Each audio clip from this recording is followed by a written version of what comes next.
పూర్తి వివరాలు చూసే ముందు మా ఛానల్ ని సబ్స్క్రైబ్ చేయడం మర్చిపోకండి. శ్రీ గురుభ్యో నమః. శ్రీ మహాసరస్వత్యై నమః. ఓం నమః శివాయ. నారాయణ శాస్త్రి ఆస్ట్రాలజీ ఛానల్ వీక్షిస్తున్నటువంటి ప్రేక్షక మహాశీలకు స్వాగతం, సుస్వాగతం.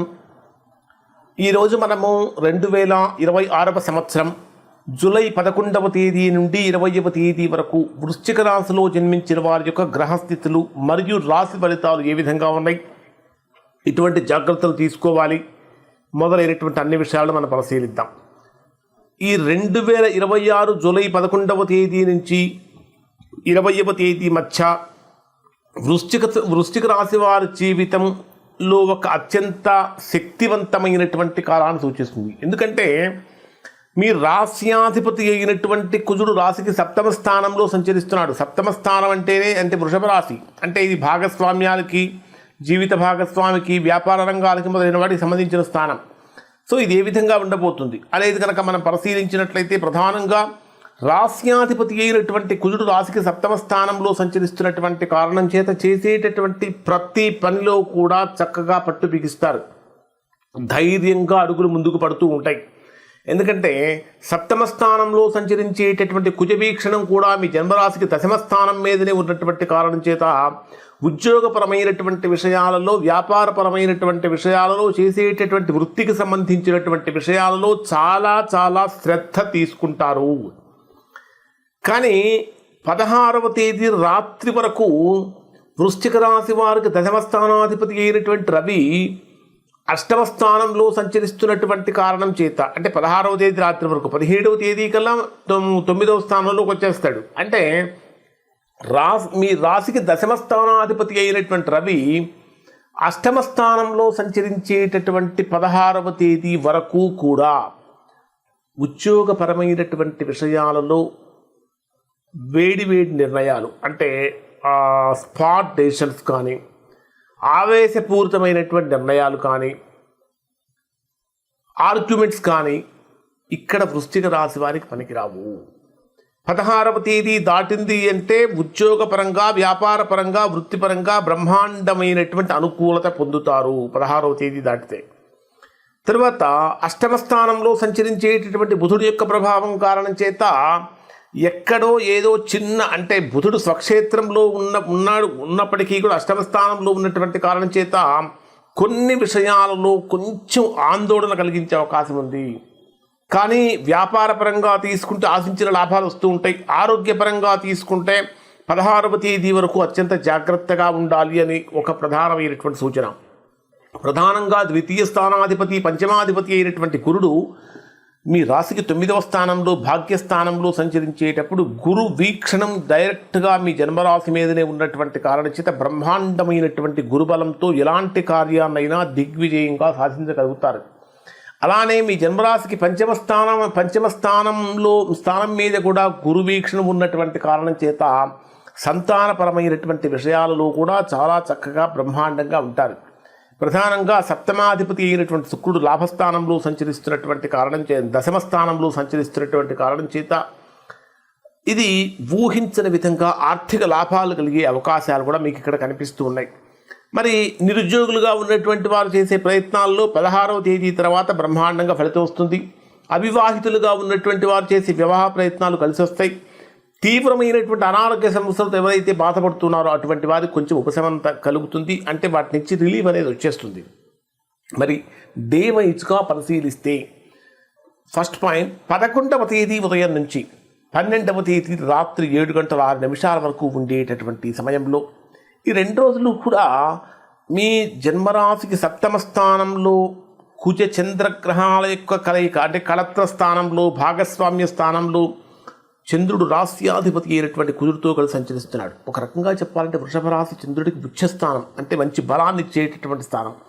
ఏ విధంగా ఉంటుందంటే ఈ 2 రోజులు కూడా 11, 12 రోజుల్లో మీ పాపులారిటీ బాగా పెరుగుతుంది. వ్యాపార భాగస్వాములతో నూతన ఒప్పందాలు కుదుర్చుకోవడానికి, వ్యాపార విస్తరణకు ఇది మంచి సమయం అని చెప్పాలి. పబ్లిక్ రిలేషన్స్లో ఉన్నటువంటి వారికి అద్భుతమైనటువంటి గుర్తింపు కూడా వస్తుంది. మీకు స్పెషల్గా వృశ్చిక రాశి వారికి ఏమనిపిస్తూ ఉంటుందంటే, ఈ 2 రోజులు అంటే కుటుంబ సభ్యులతో కానీ లేదా వ్యాపార భాగస్వాములతో కానీ చిన్న చిన్న విషయాలకి ఏమైనా గొడవలు వస్తున్నాయా, నేనేదో ఇలా మాట్లాడుతుంటే వాళ్ళు ఇంకో రకంగా తప్పుగా అర్థం చేసుకుంటున్నారే అనేటటువంటి భావన మీకు కలుగుతుంది. సెకండ్ పాయింట్ ఏమిటంటే 12వ తేదీ రాత్రి 7:06 నుంచి 14వ తేదీ సాయంత్రం 6:50 వరకు ఉండేటటువంటి సమయం ఇది పూర్తిగా ప్రతికూలతలు కలిగించేటటువంటి అంశంగానే ఉంటుంది. అంటే ఈ 2 రోజులు చాలా చాలా జాగ్రత్తగా ఉండాలి. ఊహించని విధంగా అంటే రావాల్సిన ధనం ఏదైనా ఇన్సూరెన్స్లు కానీ రావాల్సిన ధనం ఏదైనా కానీ ఉంటే వచ్చే అవకాశం ఉంటుంది. కానీ అధికమైనటువంటి ఖర్చులు కూడా పెరుగుతూ ఉంటాయి. ఊహించని ఖర్చులు కూడా పెరుగుతూ ఉంటాయి. మరొక ప్రధానమైనటువంటి పాయింట్ ఏమిటంటే ప్రయాణాలు చేసేటప్పుడు, వెహికల్ డ్రైవ్ చేసేటప్పుడు చాలా జాగ్రత్తగా ఉండాలి.